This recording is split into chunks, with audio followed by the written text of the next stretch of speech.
এতটা দিন পেরিয়ে আজও মায়ের জন্য কাঁদি, কারণ আমার মা যে ছিল ভীষণ মিথ্যাবাদী। বাবা যেদিন মারা গেল আমরা হলাম একা।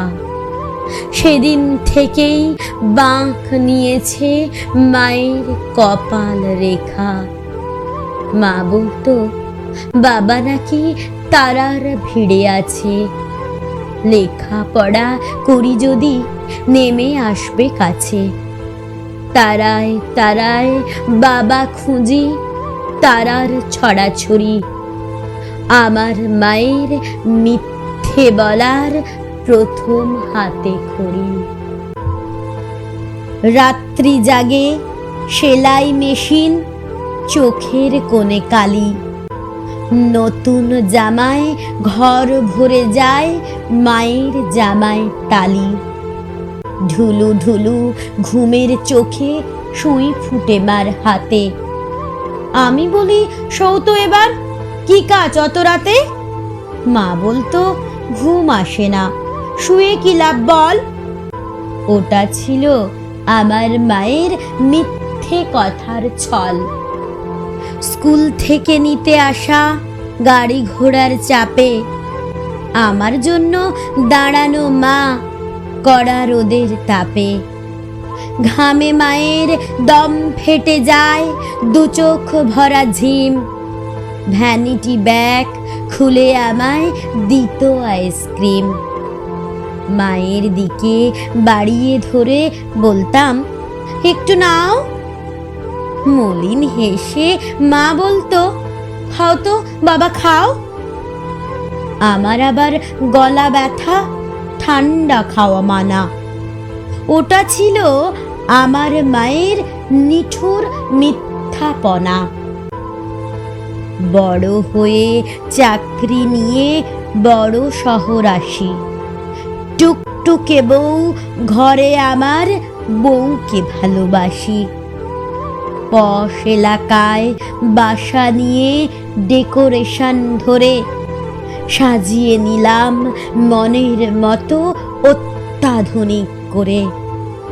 মা তখনও মফস্বল কুশিয়ারার ঢালে লোডশেডিংয়ের অন্ধকারে সন্ধ্যা বাতি জ্বালে। নিয়ম বাতির ঢাকা শহর আলোয় ঝলমল।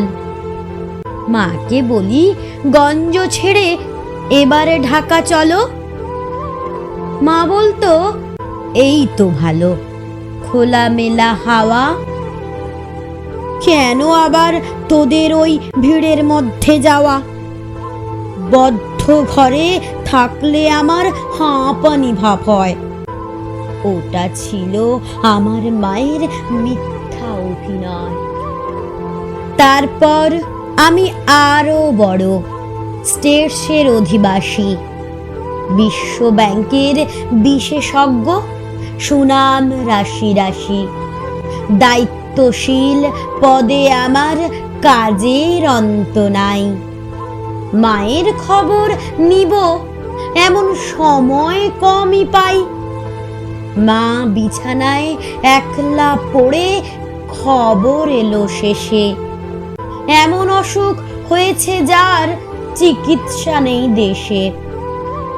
উড়ে গেলাম মায়ের কাছে অনেক দূরের পথ। পায়ে পড়ে বলি মাকে এবার ফিরাও মত। একা একা গঞ্জে পড়ে কি সুখ তোমার বলো। আমার সঙ্গে এবার তুমি আমেরিকা চলো। এসব অসুখ আমেরিকায় কোনো ব্যাপার নয়, 7 দিনের চিকিৎসাতেই সমূল নিরাময়। কষ্ট হাসি মুখে এনে বলল আমার মা, প্লেনে আমার চড়া বারণ তুই কি জানিস না? আমার কিছু হয়নি তেমন, ভাবিস অযথা। ওটাই ছিল আমার মায়ের শেষ মিথ্যা কথা। কদিন পরেই মারা গেল নিঠুর মিথ্যাবাদী। মিথ্যাবাদী মায়ের জন্য আজও আমি কাঁদি। মিথ্যাবাদী মায়ের জন্য আজও আমি কাঁদি।